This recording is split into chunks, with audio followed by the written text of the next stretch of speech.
Minha nora entrou na minha cozinha numa manhã de terça-feira, colocou a caneca de café no balcão sem pedir permissão e me informou que os pais dela chegariam na sexta. Eu sorri, assenti com a cabeça e esperei ela sair da sala antes de pegar o telefone. Aquela ligação mudou tudo, mas estou me adiantando. Você precisa entender o que esta casa significa antes de entender o que aconteceu dentro dela. Eu construí esta casa com as minhas próprias mãos. Não é metáfora. Eu mesmo derramei a fundação, levantei cada parede, fiz a instalação elétrica, coloquei o piso de madeira no corredor onde minha falecida esposa Margaret deslizava de meias toda manhã de Natal. Comecei a construção em 1987 e mudei a família para cá num sábado de outubro, quando os carvalhos da frente estavam laranja flamejante e meu filho mais velho tinha 6 anos e achava que a casa toda era um castelo. Levei 4 anos para terminar direito. 4 anos de noites depois do trabalho, fins de semana, feriados. Cada cômodo desta casa carrega uma memória que eu construí de propósito. Margaret morreu há 11 anos. Câncer de mama. Descoberto tarde demais. Foi embora rápido demais. Depois disso, a casa se tornou algo diferente. Virou o lugar onde o luto morava junto com todo o resto. O jardim dela nos fundos ainda nasce todo primavera porque eu cuido dele. A poltrona de leitura dela ainda fica perto da janela na sala da frente porque eu coloquei lá e ninguém me pediu para tirar. A casa é minha em todos os sentidos. Uma casa pode pertencer a uma pessoa. Tenho 2 filhos. Derek tem 41 anos. É um bom homem, na maior parte do tempo. Trabalha com imóveis comerciais, ganha dinheiro decente. Casou com Vanessa há 8 anos numa cerimônia numa vinícola a 2 horas ao norte daqui. Minha filha Claire tem 38 anos. Mora em Portland com a esposa e os gêmeos e me liga todo domingo sem falta. Vanessa é uma mulher complicada. Digo isso com caridade. Ela é organizada, ambiciosa e acostumada a conseguir o que decide que quer. Tem um jeito de apresentar as coisas não como pedidos, mas como fatos consumados. Como se a conversa em que você poderia discordar já tivesse acontecido na cabeça dela e ela já tivesse vencido. Quando ela e Derek se casaram, eu atribuí isso à personalidade.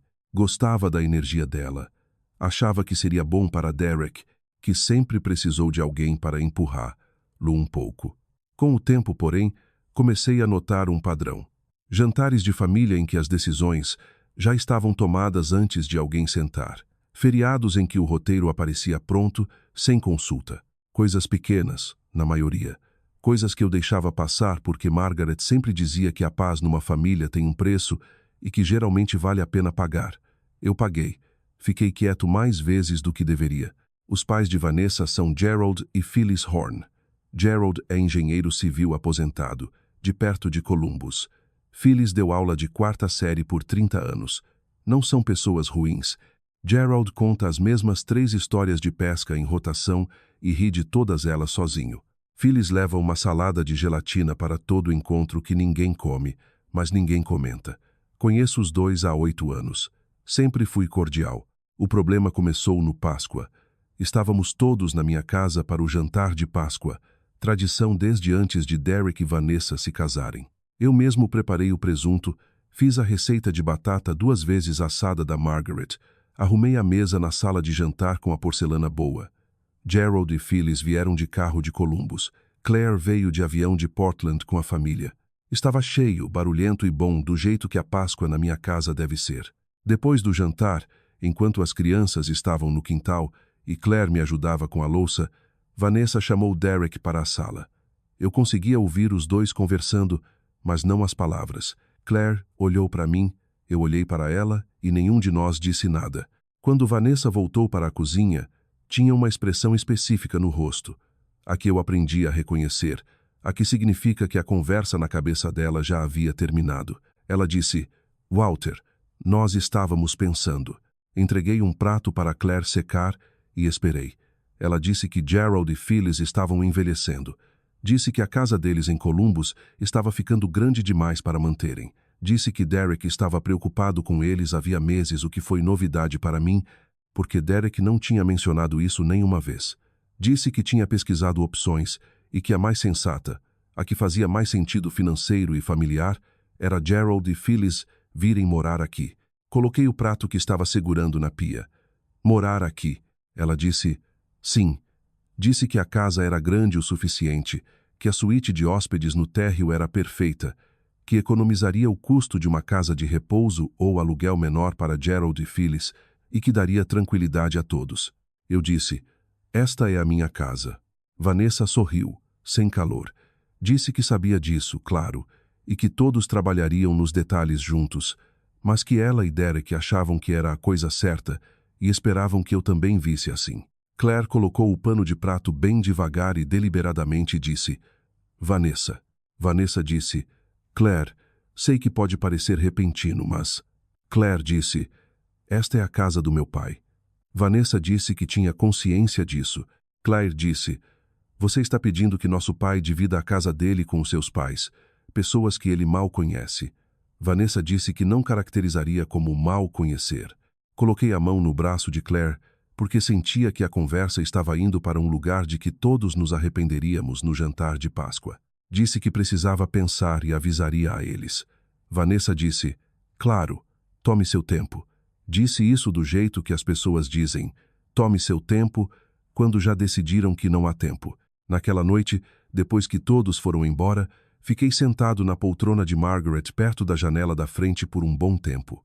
Olhei para os carvalhos que ela me ajudou a plantar no jardim da frente. Pensei nos 4 anos que passei construindo esta casa e nos 34 anos que passei morando nela e nos 11 anos desde que vivo nela sozinho, cuidando dela sozinho, mantendo-a do jeito que Margaret e eu sempre quisemos. Pensei em todas as pessoas que já sentaram à minha mesa da cozinha ao longo dos anos. Foram mais do que a maioria das pessoas sabe. Depois que Margaret e eu nos mudamos, o bairro era jovem, muitas famílias, muitas crianças. Tinha um menino chamado Marcos que morava 2 casas adiante, cujo pai foi embora quando ele tinha 8 anos e cuja mãe trabalhava em 2, às vezes 3 empregos. Marcos comeu na nossa mesa mais noites do que em casa durante uns 6 anos. Chamava Margaret de senhora e a mim de Sr. Walt. E quando se formou no ensino médio com bolsa para estudar engenharia, ficou na minha garagem de beca e capelo e chorou porque Margaret tinha morrido no ano anterior e não pôde ver. Tinha uma menina chamada Sujin, cuja família se mudou para o bairro quando ela tinha 12 anos e falava quase nenhum inglês. Os pais dela trabalhavam o tempo todo e Sujin passava muitas tardes aqui porque Margaret tinha paciência, um dicionário e uma disposição inesgotável para sentar à mesa da cozinha e trabalhar no que precisasse. Sujin é médica agora, oncologista. Manda um cartão todo ano no aniversário de Margaret. Tinha um adolescente chamado Devon que veio até mim por outro caminho. A mãe dele me ligou porque eu tinha feito uma obra na igreja dela e ouvira que eu era confiável. Devon tinha 16 anos, era bravo e estava indo na direção errada, e a mãe estava apavorada. Dei um emprego para ele num dos meus canteiros de obra. Fiz ele trabalhar. Fiz ele chegar na hora e fazer direito, e fazer de novo se não tivesse ficado bom da primeira vez. Disse a ele uma vez que as coisas que você constrói com as mãos são as coisas com as quais você não pode mentir para si mesmo. Ou a parede está esquadro ou não está. Ou você fez o serviço ou não fez. Ele escutou mais do que deixava transparecer. Devon é empreiteiro geral agora em Charlotte. Tem uma equipe de 32 pessoas, e nunca na vida fiquei mais orgulhoso de algo que não fiz eu mesmo. Houve outros. Tommy, que chegou aos 17 anos através de um programa do condado, cuja família acolhedora tinha acabado de dar errado. Ficou no quarto de hóspedes por 8 meses, ajudou a refazer o telhado da parte de trás e comeu tudo que havia na geladeira. Hoje é tenente do corpo de bombeiros. Angela, amiga de Sujin, que acabou passando mais tempo aqui do que na própria casa por motivos que nunca explicou completamente, e eu nunca pressionei porque às vezes o que uma criança precisa é de um lugar que não exija explicação. Angela dirige uma organização sem fins lucrativos em Atlanta que oferece programas pós-escola para cerca de 400 crianças por ano. Não estou contando isso para me fazer parecer santo. Estou contando para você entender que minha casa não é só paredes e pisos. Não é só o ativo que minha nora calculava na cabeça dela na mesa de Páscoa. É um lugar que significou algo para muitas pessoas ao longo de muitos anos. E eu não estava disposto a entregar para estranhos só porque Vanessa tinha decidido que fazia sentido familiar. Deixei 2 semanas passarem. Não liguei para Derek. Pensei bastante. Sentei com aquilo. Então, numa manhã de terça, Vanessa voltou. Entrou com a chave que Derek tinha dado a ela. Eu nunca havia reclamado porque nunca imaginei que precisaria. Serviu café da minha cafeteira, encostou no meu balcão e me disse que os pais dela chegariam na sexta. Disse que ela e Derek tinham providenciado um caminhão de mudança. Disse que a suíte de hóspedes precisaria de algumas coisas retiradas, nada demais, e que ela mesma podia cuidar disso. Não queria que eu tivesse trabalho. Olhei para ela por um longo momento. Disse: Vanessa, eu falei que precisava pensar. Ela disse que sabia, que entendia, e que ela e Derek também tinham pensado muito, e os dois achavam que era a coisa certa para a família. Disse que Gerald e Phyllis eram família, e que esta casa era a casa da família de Derek, e que era o lugar certo para a família ficar. Notei o que ela disse. A casa da família de Derek, não minha casa. A casa da família de Derek. Perguntei o que Derek tinha a dizer sobre isso. Ela disse que Derek estava de acordo. Eu disse que gostaria de ouvir isso dele. Ela pegou o telefone, ligou para ele e me entregou. A voz do meu filho veio e ele disse: Pai, acho que isso pode ser muito bom. Vanessa pensou em tudo. Eu disse: Esta é a minha casa, Derek. Ele disse que sabia. Disse: Claro. Disse: Mas somos todos família, pai, e família cuida de família. Eu disse: Gerald e Phyllis não são minha família. Houve uma pausa. Então Derek disse que eles eram família de Vanessa. Vanessa era a família dele. Ele era a família minha e achava que eu estava sendo fechado quanto a isso. Eu disse: Tudo bem. Ele disse: Sério. Eu disse: Vou pensar no que você disse. E desliguei. Vanessa pegou o telefone de volta e sorriu o sorriso de quem já tinha vencido. Eu disse: O café é de hoje cedo. Está frio há algumas horas. Faça um novo se quiser ficar. Ela disse que tinha coisas para fazer e saiu. Quando a porta se fechou atrás dela, fui até a janela e observei o carro dela saindo da garagem. Depois peguei o telefone e comecei a fazer ligações. A primeira foi para minha advogada, Bárbara Ozu, que cuida dos meus assuntos jurídicos há 20 anos. Contei o que estava acontecendo. Disse que queria saber exatamente em que pé eu estava. Ela me explicou com muita clareza. A casa estava só no meu nome. Estava assim desde que Margaret morreu. Não havia mecanismo legal pelo qual Vanessa, Derek ou qualquer outra pessoa pudesse me obrigar a permitir que alguém morasse aqui. Também disse, com delicadeza, que achava que eu deveria documentar tudo o que me foi dito e quando. Agradeci. Depois liguei para Claire. Claire disse várias coisas que não vou repetir literalmente porque algumas não eram apropriadas para todos os públicos. Depois comecei a ligar para os outros. Liguei para Marcos, que tem 43 anos agora e mora a 40 minutos daqui. Liguei para Sujin, que tinha acabado de sair do plantão noturno, mas disse que viria. Liguei para Devon, que disse que viria de Charlotte, quase 7 horas de carro, e eu disse que ele não precisava, e ele respondeu: Não seja ridículo, Sr. Walt. Liguei para Tommy, que disse que estava de folga na sexta e esperava havia anos que eu precisasse de algo. Liguei para Angela, que liberou a tarde de sexta sem fazer uma única pergunta. Liguei para mais uma dúzia de pessoas, gente que já sentou à minha mesa, trabalhou nos meus canteiros ou veio até mim em algum momento da vida quando precisava de algo sólido para se apoiar. Não disse a nenhum deles o que fazer. Disse a cada um a mesma coisa. Gostaria que você estivesse aqui na manhã de sexta, se puder. Só isso. Na noite de quinta, Derek me ligou. Parecia desconfortável. Disse que Vanessa tinha falado com a empresa de mudanças e tudo estava marcado para as 10 da manhã. Disse que esperava que eu tivesse feito as pazes com a ideia. Disse que sabia que era um ajuste. Eu disse: Derek, preciso que você ouça uma coisa. Ele disse: Ok. Eu disse: Nunca na vida deixei de te dizer a verdade, nem quando era fácil, nem quando era difícil. Então estou te dizendo agora, o que sua esposa está fazendo é errado. Não é inconveniente, não é complicado, é errado. Ela está tentando mudar pessoas para a minha casa sem o meu consentimento, usando a sua voz para isso, e tem tratado esta casa como um ativo que ela pode alocar, e não como um lugar que me pertence. Quero que você pense nisso hoje à noite. Derek ficou em silêncio por um bom tempo. Depois disse: Pai, Vanessa só quer o melhor para todo mundo. Eu disse, sei que você acredita nisso.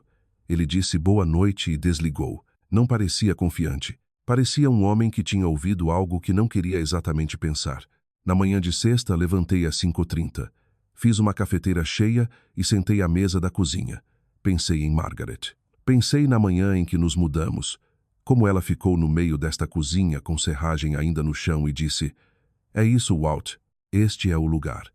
Pensei no que ela faria nesta situação e decidi que faria exatamente o que eu estava prestes a fazer, só que mais rápido e com menos paciência para o absurdo preliminar. Claire chegou às 7h15. Tinha vindo de avião de Portland no voo noturno, entrou pela porta da frente com a mala, o queixo firme, e me abraçou por um longo tempo sem dizer nada. Depois serviu café e sentou do outro lado da mesa, e conversamos baixinho sobre tudo até às 8h. Marcos chegou às 8h30 e se sentiu em casa do jeito que faz há 30 anos. Preparou outra cafeteira e ficou na janela da cozinha olhando o quintal e disse, o jardim está bonito, senhor Walt. Eu disse, as peônias da Margaret voltaram fortes este ano.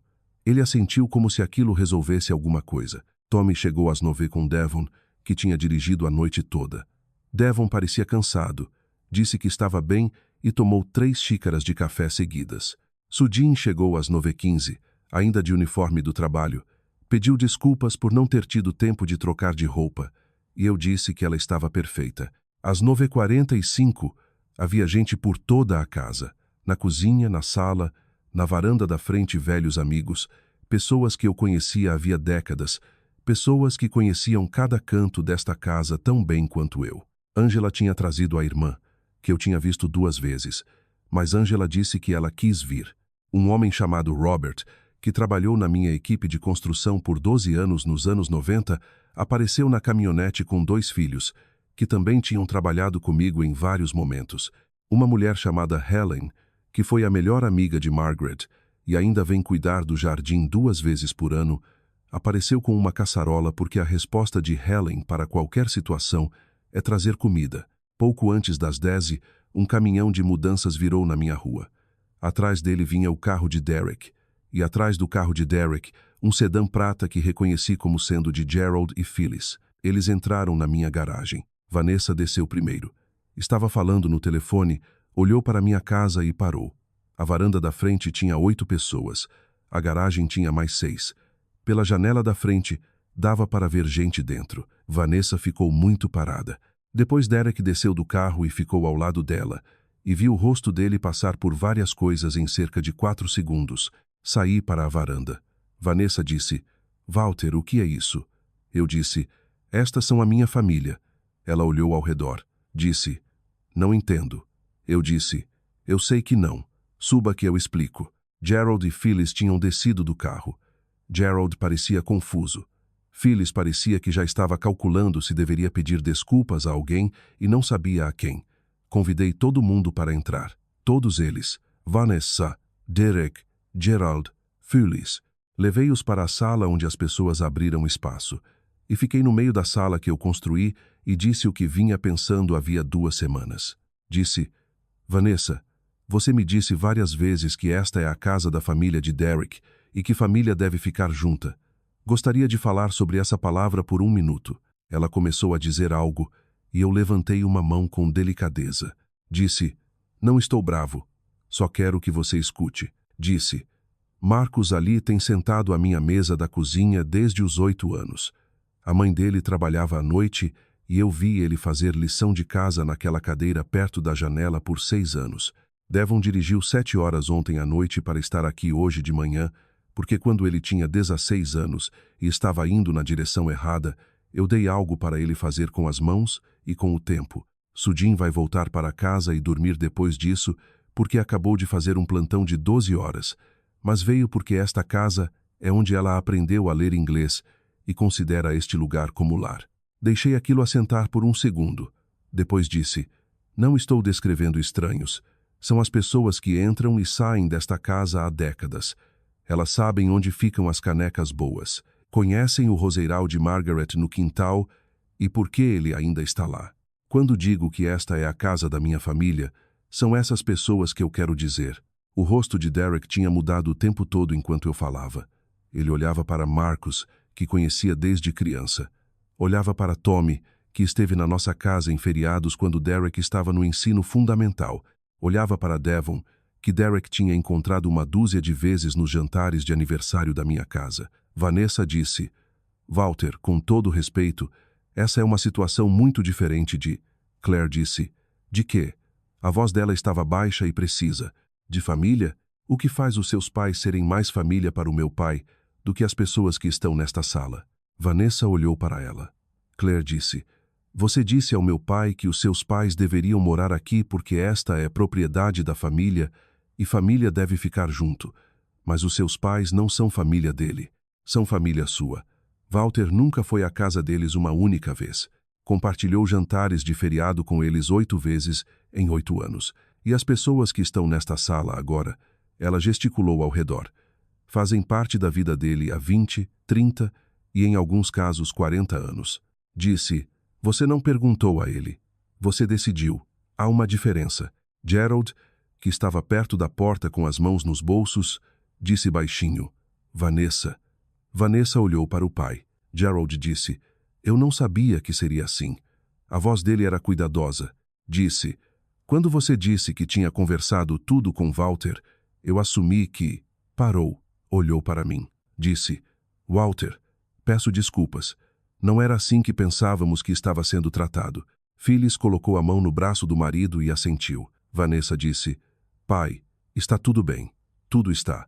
Gerald disse: Não está tudo bem, querida. Disse com delicadeza, mas sem ceder. Disse: Esta é a casa deste homem. Não vamos nos mudar para a casa de um homem sem o convite dele.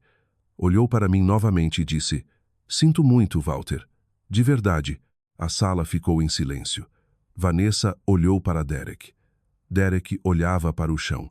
Depois levantou os olhos para mim e tinha uma expressão que reconheci porque eu mesmo tinha colocado ali há muito tempo, aquela coisa que um pai quer deixar no filho, a capacidade de ver o que é realmente verdadeiro e não desviar o olhar. Ele disse: Pai, disse, desculpe. Disse devagar, processando. Eu ficava dizendo para mim mesmo que Vanessa tinha pensado em tudo e que ficaria tudo bem quando você se acostumasse. Isso foi... Parou. Disse: Isso foi covardia. Eu disse: Sei que você não estava tentando me machucar. Ele disse: Sei. Isso quase piora as coisas. Vanessa estava muito parada. Não olhava para ninguém. Tinha a expressão de alguém processando algo que não se encaixa na moldura que ela construiu. Eu disse: Vanessa. Ela olhou para mim. Eu disse: Quero te dizer algo que gostaria que você ouvisse como alguém que realmente deseja que as coisas deem certo entre nós, porque eu desejo. Disse: Você ama Derek. Nunca duvidei disso. E ama seus pais. Entendo que querer cuidar deles vem de um lugar real e bom. Disse: Mas você tratou a minha casa como um recurso que tinha o direito de alocar. Não me perguntou, me informou. E quando eu disse que precisava de tempo para pensar, você voltou e me disse que o caminhão chegaria na sexta. Isso não foi respeitoso. Ela ficou em silêncio. Eu disse: Gerald e Phyllis precisam de apoio. Isso é um problema real e merece uma solução real. Vou ajudar vocês a encontrarem uma. Conheço empreiteiros em Columbus que fazem adaptações para casas. Conheço uma mulher que dirige uma organização de coordenação de serviços para idosos que é excepcional. Vou ajudar. Disse: Mas não serei tirado do caminho na minha própria casa. Vanessa respirou fundo. Depois disse: Você tem razão. Disse de forma simples, sem enfeites: Você tem razão. E eu lidei com isso mal. Olhou para Derek, olhou para o pai, olhou de volta para mim. Disse: Desculpe, Walter. Acredito que ela quis dizer de verdade. Phyllis, que tinha ficado quieta o tempo todo, disse: Que casa linda esta é. Disse como se estivesse vendo pela primeira vez. O que de certa forma era. Olhou para a poltrona de leitura perto da janela e disse: Aquilo é um Stickley? Eu disse que sim. Disse: Margaret encontrou num leilão de espólio em 1994. Phyllis sorriu e disse: Ela tinha bom gosto. Eu disse: Tinha ótimo gosto. Devon cruzou o olhar comigo do outro lado da sala e vi que ele tentava não sorrir, e pensei no garoto de 16 anos que ele era quando entreguei a ele um esquadro de marceneiro e disse: "A parede não liga para como você se sente. Ou está esquadro ou não está." Depois de um tempo, o caminhão de mudanças foi embora. Gerald e Phyllis ficaram para tomar café porque Phyllis perguntou se podia ver o jardim, e eu disse: "Claro." Saímos juntos pela porta dos fundos, e ela ficou na beira do jardim de Margaret, olhando as peônias e as dálias subindo ao longo da cerca e disse: "Há quanto tempo estas plantas estão aqui?" Eu disse: "Desde 1994, na maioria. Algumas novas ao longo dos anos." Ela disse: "Alguém cuidou delas com carinho." Eu disse: "2 pessoas, por um tempo." Ela assentiu daquele jeito que pessoas mais velhas assentem quando entendem exatamente o que você quer dizer e não precisam que você diga mais. Gerald veio e ficou ao lado dela, pôs a mão na lombar dela do jeito que casais antigos fazem sem pensar. Disse: "Vou te dizer uma coisa, Walter. É uma bela propriedade. Você construiu isso sozinho?" Eu disse: "Construí." Ele disse: "Então você entende o que significa colocar-se dentro de algo." Eu disse: "Entendo." Ele disse: "Sinto muito por tudo isso." Eu disse que ele não me devia desculpas. Disse que o pedido de desculpas pertencia à situação, não a ele. Dentro de casa, eu ouvia as vozes da minha cozinha enchendo o espaço do jeito que costumavam fazer. Marcos rindo de algo que Devon disse. Claire explicando algo para Sujin. Tommy no corredor com os filhos de Robert falando sobre algo naquele tom grave característico de quem trabalha na construção, que parece o ronco de uma fundação. Ellen tinha desembrulhado a caçarola e procurava talheres com a confiança de uma mulher que já localizou talheres em 200 cozinhas. Derek saiu e ficou ao meu lado no jardim. Ficou quieto um momento. Depois disse: "Eu tinha esquecido um pouco de todos eles. Quantos eram? Quanto tempo?" Eu disse: "Você tinha sua própria vida para viver." Ele disse: "Isso não é desculpa." Eu disse: "Não, mas é um motivo. Há diferença." Ele disse: "Eu amo ela, pai. Vanessa, preciso que você saiba disso mesmo depois." Eu disse: "Sei que ama, e ela ama você." O amor não era o que estava faltando nesta situação. Ele pensou nisso. Disse: "O que estava faltando?" Eu disse: "Ela precisava de alguém que a enfrentasse e você não fez." Ele ficou quieto. Eu disse: "É isso que quero dizer quando falo que foi covardia. Não quero dizer que você é covarde. Quero dizer que você pegou o caminho mais fácil quando o mais difícil era o certo." Disse: "Você sabe a diferença. Construí coisas suficientes com você quando era pequeno para saber que você sabe a diferença." Ele se virou e olhou para mim e vi algo no rosto dele que reconheci, porque eu mesmo tinha colocado ali há muito tempo. Aquela coisa que um pai quer deixar no filho, a capacidade de ver o que é realmente verdadeiro e não desviar o olhar. Ele disse: "Vou fazer melhor." Eu disse: "Sei que vai." Ficamos ali um tempo no jardim de Margaret com a primavera brotando, as peônias mostrando as primeiras cores da estação, as dálias ainda só hastes verdes.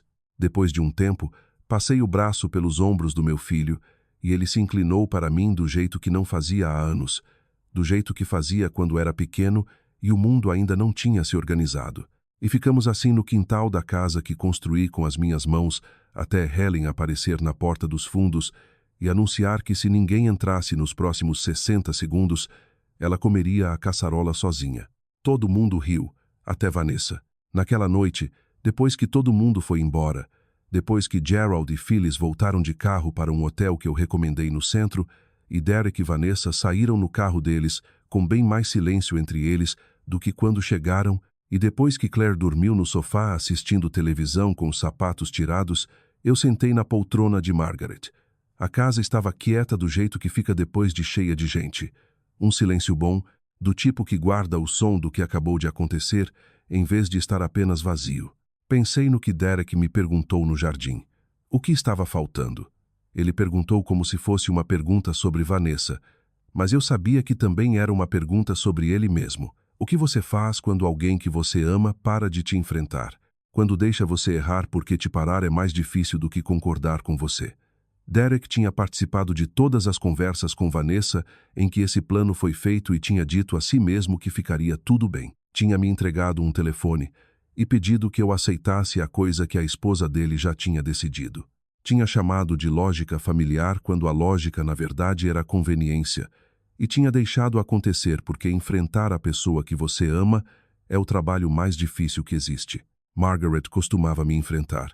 Não de forma cruel, não o tempo todo, mas quando importava, ela sentava do outro lado desta mesma mesa da cozinha e dizia: Walt, preciso que você me ouça dizer uma coisa. E dizia. E às vezes eu concordava na hora, às vezes só concordava depois. E uma ou duas vezes não concordava de jeito nenhum. Mas ela sempre dizia. Era assim que mantínhamos a honestidade um com o outro ao longo de 36 anos. Era assim que o amor funcionava nesta casa. Pensei em Devon, aos 17 anos, bravo e queimando na direção errada, aprendendo que a parede não liga para como você se sente. Você pode odiar o serviço, ressentir o horário cedo e ficar furioso com a pessoa que te entregou o nível, mas a parede diz a verdade do mesmo jeito. Esquadro ou não esquadro, verdadeiro ou não verdadeiro, você pode construir coisas bonitas se estiver disposto a ouvir a verdade sobre elas. Olhei para os carvalhos pela janela da frente. As mesmas árvores que Margaret e eu plantamos quando esta casa era nova. Quando Derek era pequeno. Quando nada do que aconteceu esta semana tinha acontecido ainda. Agora tinham 15 metros de altura e as folhas novas estavam chegando. Aquele verde claro particular que só existe em abril. Aquela cor que significa que tudo que estava dormente ainda está vivo. Estendi a mão e apaguei o abajur. A sala ficou escura, exceto pela luz da rua que entrava através das folhas dos carvalhos de Margaret. E a casa se acomodou na noite do jeito que sempre faz, do jeito que faz há 34 anos, do jeito que foi construída para fazer. O caminhão de mudanças de cesta voltou no sábado de manhã, não para Gerald e Phyllis. Vanessa tinha mandado para devolver os móveis que ela já tinha colocado na suíte de hóspedes, sem meu conhecimento. 3 peças que apareceram lá enquanto eu não estava em casa em algum momento da semana anterior. Eu não tinha dito nada sobre isso na hora. Disse algo sobre isso no sábado de manhã, quando encontrei o motorista na porta e entreguei a lista de inventário que eu tinha escrito item por item, e disse onde cada peça estava. O motorista olhou para a lista, olhou para mim e disse: Ela disse que o senhor teria uma lista. Eu disse: Faço listas a vida inteira. Ele disse: Bom para o senhor, cara. Parecia sincero. O quarto de hóspedes estava vazio novamente ao meio-dia. Coloquei de volta as coisas que pertenciam lá. A colcha que Margaret fez que ficava na cadeira do canto. A pequena gravura emoldurada na parede que Devon encontrou num mercado anos atrás e trouxe de presente. O abajur de leitura que eu mesmo refizera em 1998. Estiquei a colcha e fiquei na porta por um momento olhando o quarto. Depois desci, fiz almoço e comi na minha própria mesa, na minha própria cozinha, com as janelas abertas e o ar da primavera entrando e o jardim de Margaret visível de onde eu estava sentado. Mais tarde naquela tarde, Claire acordou da soneca, desceu e disse: Como você está? Eu disse: Estou bem. Ela disse: Sério? Eu disse: Sério. Ela ficou na cozinha um momento olhando para mim com aquele olhar particular que herdou da mãe, o que vê se você está falando a verdade ou a versão que exige menos de todo mundo. Disse: Ok. Disse: Vou continuar te ligando todo domingo como sempre, mas também vou te ligar nas noites de quinta por um tempo. Eu disse: Não é necessário. Ela disse: Eu sei. Eu quero. Disse: E se Derek e Vanessa fizerem qualquer coisa? Eu disse: Derek vai ficar bem. Vanessa vai se acertar. Disse: Eles só precisavam de alguém que os enfrentasse. Claire disse: Você enfrentou. Eu disse: Enfrentei. Ela disse: Mamãe teria enfrentado mais rápido. Eu ri. Ela não estava errada. Margaret teria feito o caminhão dar meia volta antes de chegar na nossa rua. Eu disse: Sua mãe tinha um dom para a eficiência. Claire disse que ela tinha dom para tudo. Ficamos na cozinha juntos e não dissemos nada por um tempo. O que é uma coisa que nós dois fazemos às vezes, só ficar na casa onde todos crescemos e deixar que ela seja o que é. Uma casa onde alguém construiu algo e alguém fez dela um lar. E as duas coisas juntas se tornaram algo maior do que qualquer uma delas. 3 semanas depois, Gerald me ligou.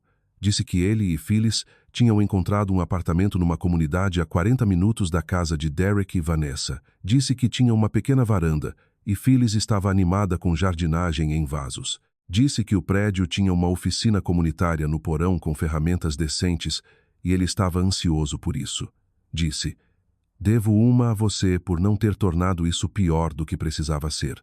Eu disse que ele não me devia nada. Ele disse que Vanessa herdou o instinto de enfrentar as coisas de Phyllis. "Quero que você saiba que nenhum dos dois foi criado para ser mau. Foram criados para resolver problemas de forma agressiva, o que na maioria das vezes é uma coisa boa." Disse: "Ela está envergonhada. Não vai dizer isso, mas está." Eu disse: "Eu sei." Ele disse: "Derek é um bom homem." Eu disse: "É, teve um momento de fraqueza. Ele sabe." Gerald disse: "Acho que os próximos 8 anos vão parecer bem diferentes dos últimos 8. Eu disse: "É geralmente assim que acontece quando a verdade aparece numa sala." Ele riu. Disse: "Tudo bem, Walter. Cuide bem daqueles carvalhos." Eu disse que cuidaria. Disse para ele aproveitar a oficina. Ele disse: "Ah, pretendo." Depois que desliguei, fiquei na janela da frente olhando aquelas árvores. Abril estava quase no fim. As folhas estavam cheias agora. Não mais o verde claro hesitante do início da primavera, mas o verde profundo e estabelecido de uma árvore que decidiu ficar. Pensei em algo que Devon disse quando ligou para saber de mim depois daquela sexta. Ele disse: "Sabe o que eu sempre lembrava de trabalhar para o Senhor, Sr. Walt? O Senhor dizia que a melhor coisa que se pode colocar numa estrutura é a verdade dela. Dizia que se você emoldurar a coisa direito, se conseguir os ossos retos, o resto pode ser construído em cima. Todo o resto pode ser consertado." Disse: "Pensei nisso muitas vezes ao longo dos anos, mais do que só sobre casas. Pensei nisso agora. Os ossos desta família tinham sido testados e tinham aguentado. Não perfeitamente, não sem custo. Havia rachaduras para preencher e juntas para apertar, e esse trabalho levaria tempo, mas a estrutura estava reta. A fundação ainda era minha. Fui até a cozinha, coloquei café e liguei para Marcos para ver se ele queria vir jantar. Ele disse sim antes que eu terminasse de perguntar. Disse que traria a filha porque ela estava perguntando quando poderia ver a minha oficina na garagem. Ela tem 11 anos e aparentemente está interessada em marcenaria. Disse a Marcos para dizer a ela que eu encontraria um projeto para começarmos. Ele disse: "Sr. Walt, o senhor vem dizendo isso para crianças deste bairro há 40 anos. Eu disse: "Eu sei." Ele disse: "Sempre deu certo." Eu disse: "Eu sei."